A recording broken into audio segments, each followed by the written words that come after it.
Bonjour à tous. Je continue à vous partager des extraits du livre du cardinal Ouellette, Mystère et sacrement de l'amour. Le mariage, sacrement du Christ époux et de l'Église épouse dans la Nouvelle Alliance.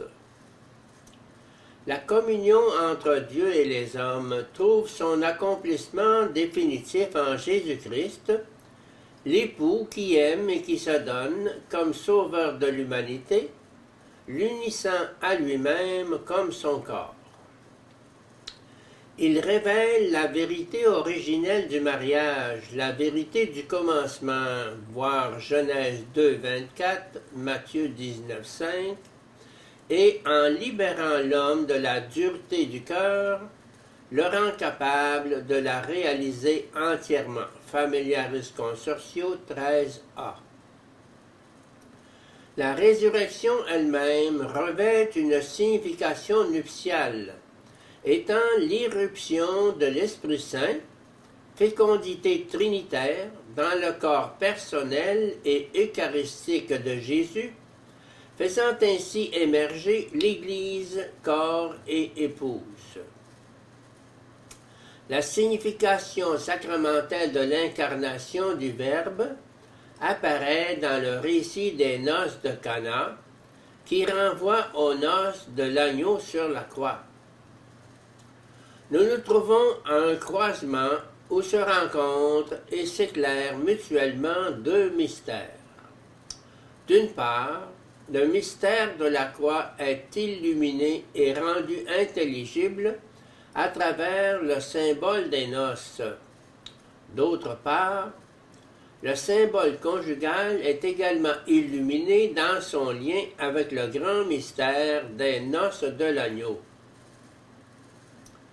Familiaris Consortio affirme ainsi avec force: le mariage et la virginité sont les deux manières d'exprimer et de vivre l'unique mystère de l'alliance de Dieu avec son peuple. Familiaris Consortio 16.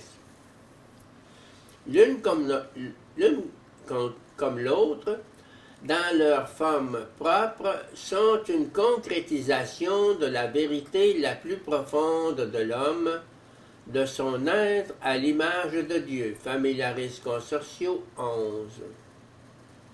Cela signifie que le langage sponsal du corps, la masculinité et la féminité, la complémentarité des sexes, l'amour réciproque fécond, sont le langage adéquat pour dire le grand mystère. Il n'est plus possible de comprendre la croix sans le mariage, de même qu'il n'est pas possible de comprendre le mariage sans la croix. Les époux sont pour l'Église le rappel permanent de ce qui est advenu sur la croix, explique l'exhortation apostolique Familiaris Consortio 13. Le sacrement de mariage. Le Christ Seigneur a comblé de bénédictions cet amour aux multiples aspects, issu de la source divine de la charité, et constitué à l'image de son union avec l'Église. De même, en effet, que Dieu prit autrefois l'initiative d'une alliance d'amour et de fidélité avec son peuple, ainsi maintenant le Sauveur des hommes, époux de l'Église, vient à la rencontre des époux chrétiens par le sacrement de mariage.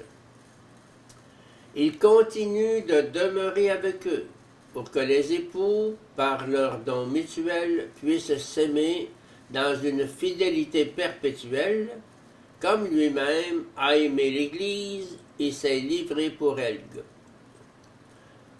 Gaudium Spes 48.2.